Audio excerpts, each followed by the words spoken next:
வணக்கம் மக்களே. இன்றைக்கி பார்த்தீங்கன்னா கோயம்புத்தூர் அக்ரி இண்டெக்ஸ் 2025 ஸ்டால் பார்க்கலாம் அப்படின்னு சொல்லித்தாங்க கோயம்புத்தூர் வரைக்கும் போகலாம் அப்படின்னு சொல்லிட்டு கிளம்பி வந்துட்டேங்க. பார்த்திங்கன்னா இன்றைக்கி நிறையா ஸ்டால் இருந்துச்சு. பயோ நேச்சுரல் ப்ராடக்ட்ஸ் நிறையா ஆர்கானிக் சம்மந்தமான உரங்கள், தென்னை மரத்துக்கு தேவையான உரங்கள், இந்த மாதிரி நிறையவே இருந்துச்சு.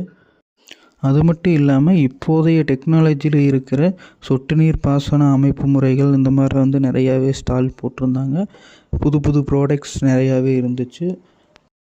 அதில் பார்த்திங்கன்னா மொபைல் மூலியமாக ஆப்ரேட் பண்ணுற மாதிரி மொபைல் சாட்ரு, மொபைல் கேட்வால், இந்த மாதிரி நிறையா ப்ராடக்ட் ஸ்டாலில் போட்டிருந்தாங்க. அது எல்லாமே இப்போதைய அவசர வாழ்க்கைக்கு யூஸ்ஃபுல்லாக இருக்கிற மாதிரி தான் இருந்துச்சு. மரத்தையெல்லாம் கட் பண்ணுற மாதிரி சின்ன சின்ன கட்ரு, அது மட்டும் இல்லாமல் பவர் ட்ரில்லர், விவசாயத்துக்கு பயன்படக்கூடிய ரோட்டார் வெட்ரு, இந்த மாதிரி நிறையா மிஷினரிஸ் எல்லாமே இருந்துச்சு. இதை பார்த்துட்டு ஆட்டு பண்ணைக்கு செட்டு எப்படியெல்லாம் போடலாம் அப்படிங்கிறத ஒரு மாடல் வச்சுருந்தாங்க. அதெல்லாம் பார்த்துட்டு அப்படியே மதியம் போல் ஆயிடுச்சு. பார்ட் 2 வீடியோ நெக்ஸ்ட் வீடியோவில் அப்லோட் பண்ணுறோம். டாட்டா பாய்.